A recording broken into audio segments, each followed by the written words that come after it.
Hello, good evening, all of you. Class 10th, Economics, Chapter 2, Sectors of Indian Economy. We can classify Indian economy into sectors like primary sector, secondary sector, and tertiary sector. And in primary sector, we used to extract things directly from the nature and we convert it into useful goods in secondary sector, and secondary sector sometime is also known as industry, and the third sector, that is tertiary sector, which is also known as service sector, because this sector provide different services. Now let's talk about primary sector. So as I have earlier told you that this type of things directly using natural resources, and examples are agriculture, mining, fishing, forestry, dairy, etc. It is also known as primary sector because it it forms the base for all product that we subsequently make, since most of the natural product we get are from agriculture, dairy, forestry, fishing. So that is why this sector is also known as agriculture or related sector. Next is secondary sector. This sector covers the activity which natural products are changed into other forms through ways of manufacturing that we associate with industry activities. It is the next step after primary sector because this sector used to convert goods into natural products into useful goods. Like using cotton fiber from plants, we spin yarn and weave clothes. Using sugarcane as a raw material, we make sugar, gur, or jaggery. We convert earth into bricks. Since this sector is associated with different kinds of industry, that is why it is also called industrial sector. Now tertiary sector. These are the activities that help in the development of primary and secondary sector, because this sector support both primary and secondary sector by different activities like transportation, storage, communication, banking, insurance, etc. That is why this sector is also known as service sector. Now, working conditions of the workers. There are two conditions: organized and unorganized sector. We can even classify these sector into ownership basis like public sector or private sector. Services include different things. So how we count the various goods and services and know the total production in each sector. This is called GDP, gross domestic production. Means the value of final goods and services produced in a particular year, the total production of the sector for that year, that is called GDP. The sum of production in three sectors, means primary, secondary, and tertiary, give gross domestic production, that is GDP of the country. GDP means value of all final goods and services produced within the country during a particular year. GDP also shows how the economy is big. Measuring GDP is undertaken by the central government because it was an mammoth task to count the GDP. And central government used to count or calculate GDP with the help of various government departments of Indian states and union territories. Initial stage. After observing the changes that have come in the development pattern of the sector, it has been found that in the initial stage of the development, the primary sector was the most important sector of economic activity, because as the method of farming changed and agriculture sector became to prosperous. It produced more raw material and food than before, and many people could take up many other activities, which led to the increase in number of activities. Now, historical change in the sectors, three stages. The initial stage, second stage over a long time, more than 100 years or so, because new methods of manufacturing are introduced, factories came up and started expanding. People began to work in factories in large number, and also people started using factory goods in large numbers as they were cheap,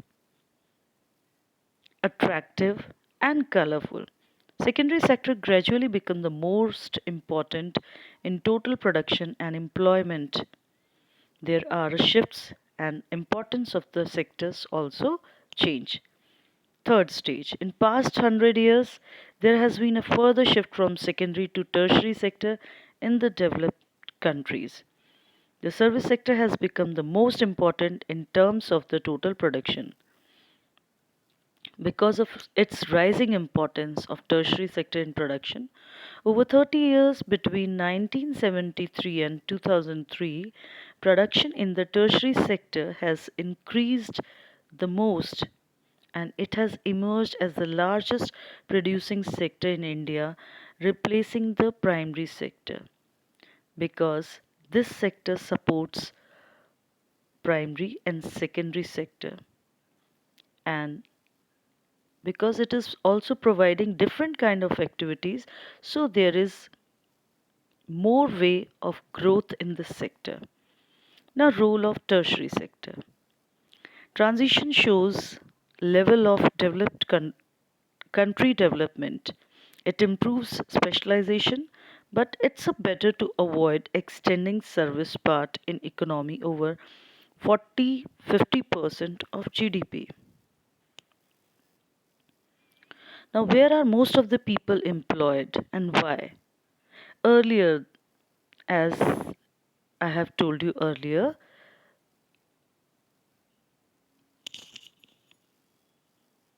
the primary sector employs the largest number of people in India. It is because not enough jobs were created in secondary and tertiary sector. Now let's talk about underemployment. Underemployment is a situation where people are apparently working. Means we like to see that all persons are busy and all are engaging and all are doing work, but all of them are made to work less than their potential. If few people move out, it will not affect the production.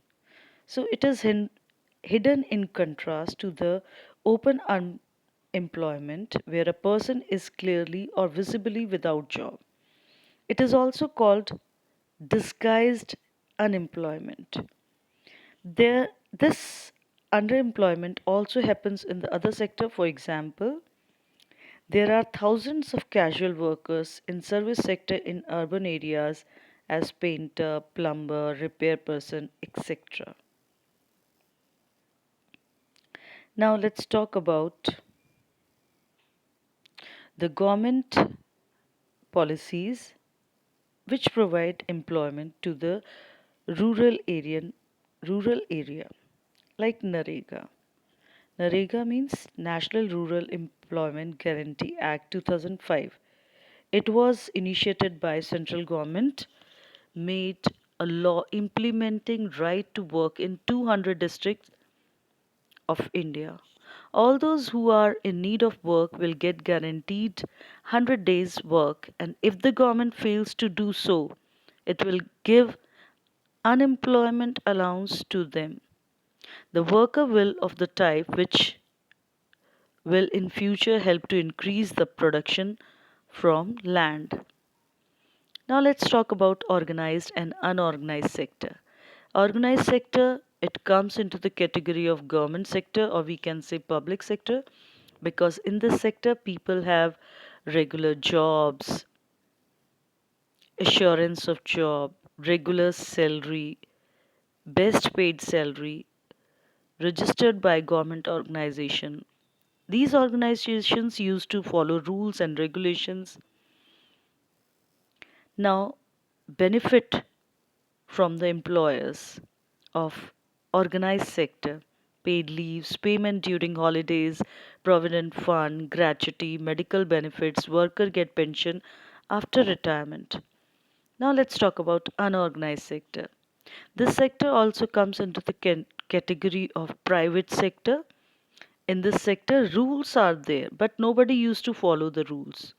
No regular job, no rules and regulations are followed, no paid leaves, payment during holidays are not available, provident facilities are not given, even they don't have facility of gratuity, medical benefits, and after retirement they don't get benefit of pension. So in unorganized sector, people don't have regular jobs. Now disadvantages from the employers. There is no provision for overtime, paid leaves, holidays, leave due to sickness. Employment is not secure. For example, farmers work on their own and hire laborer as and when they require. Some people can also be asked to leave the job. Now, how to protect workers in unorganized sector? By setting up small scale industries in semi rural area, or government can implement different programs like Narega, creating job opportunities in service sectors like school, tourism, hospital, etc. Also allow credit at a lower rate. Now, sectors in terms of ownership, public and private sector. Public sector. This sector is also known as organized sector, and this sector is ruled by government. This sector provides facilities to workers like fixed employment, fixed working hours, and its main aim is to provide public welfare services. Example of public sector are Indian Railway, hospital, park, library, etc. Now let's talk about private sector. This sector also known as unorganized sector because it is organized by private individuals. This does not provide fixed employment and fixed working hours to work. Its main aim is to make profit for themselves. Example of private sectors are Birla Company, Reliance, Bajaj, etc. Now qualities of public sector. Public sector have job security, general, generous benefits, more relaxed atmosphere. And qualities of private sector, more opportunity for promotion as the company grows. These jobs tend to pay higher, more prestige, and the private sector is supposed more efficient, less bureaucracy. Thank you and have a nice day.